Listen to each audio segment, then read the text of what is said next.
இன்று திருச்சபை எங்களுக்கு கொடுக்கின்ற செய்தி என்னவென்று நாங்கள் பார்ப்போம்.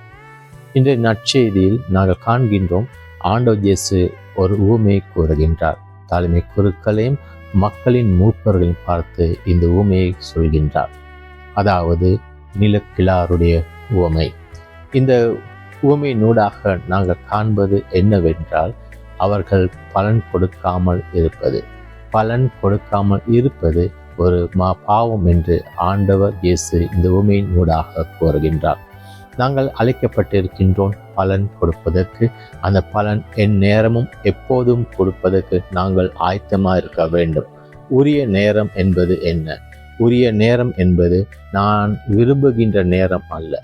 என் நேரமும் நான் ஆயத்தமாக இருக்க வேண்டும் ஆண்டவருக்காக பலன் கொடுப்பதற்கு. காரணம், ஆண்டவர் கணக்கு கேட்பதற்கு ஒரு நாள் எங்களிடம் வருகின்றார்.